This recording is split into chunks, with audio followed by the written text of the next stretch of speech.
इच्छा रखकर तुम्हें जो चाहिए, एक काली मिर्ची और काली तिल्ली के 7 दाने, एक काली मिर्ची और काली तिल्ली के कितने दाने?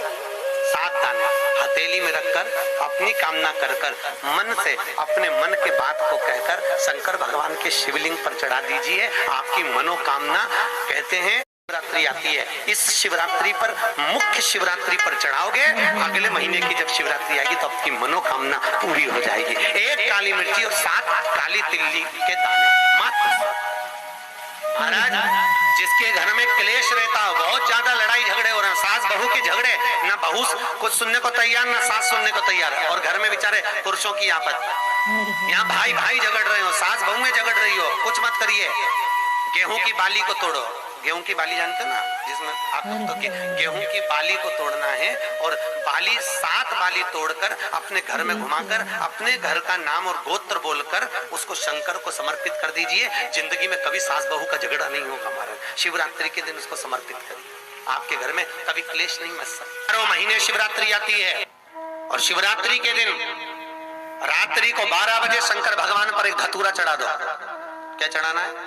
जम के बोलिए धतूरा। शंकर भगवान को 12 बजे रात्रि को शिव जी पे धतूरा चढ़ाओ, आधे घंटे तक धतूरा चढ़े रहने दो, और आप श्री शिवाय नमस्तुभ्यम का जाप करो। जिस शंकर जी पे धतूरा चढ़ाए उस मंदिर के बाहर बैठकर कौन सा मंत्र जपना है? श्री शिवाय नमस्तुभ्यम। फिर से बोलो, श्री शिवाय नमस्तुभ्यम। धतूरा चढ़ाकर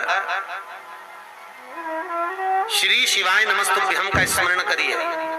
और जो दुकान नहीं चलती हो, घर में लक्ष्मी नहीं टिकती हो, खेत में फसल अच्छी नहीं आती हो, संपदा नहीं आ रही हो, बस उस धतूरे को लाल वस्त्र में बांधकर अपनी दुकान में, अपने व्यापार में, अपने घर में रात को 12:30 बजे उठाकर लाओ, और 4 बजे के पहले उसको अपनी दुकान, व्यापार, व्यवसाय में उसको बांध दीजिए। और अगर जो जमीन फसल सही नहीं दे रही हो, उस जमीन में ले जाकर गाड़ दीजिए। आपको जीवन में कभी तकलीफ नहीं भोगना पड़ेगी, लक्ष्मी बढ़ती चली जाएगी महाराज, संपदा बढ़ेगी। जो व्यक्ति ज्यादा बीमार रहता हो, बहुत बीमारी उसको घेरे रहती हो, परेशान रह रहा हो, बीमारी बनी हुई है, तो बोर चढ़ाइए। बेर, क्या बोलते हैं यहाँ पर? बेर की बोर, वो खाने वाला बेर जो होता है, उस बेर को 7 बेर ले लो, और 7 बेर को लेकर अपने ऊपर से घुमाकर शिवरात्रि की दोपहर के 12 बजे शंकर भगवान के शिवलिंग पर ले जाकर उस बेर को चढ़ा दीजिए। आपका रोग, आपकी बीमारी मात्र 3 महीने के अंदर समाप्त हो जाएगी। एक बेर महाशिवरात्रि के दिन समर्पित किया जाता है। क्यों करते हैं? कि घर में जितने सदस्य रह रहे हैं, उतने सदस्य को जिंदगी में कभी कोई ऐसी बीमारी ना हो, और हमारे घर में रहने वाले सदस्य की अकाल मौत ना हो। उसके लिए मात्र एक बेलपत्र की जगह एक बेर भी समर्पित कर देते हैं, तो अकाल मौत ना हो। उसके लिए मात्र एक बेलपत्र की जगह एक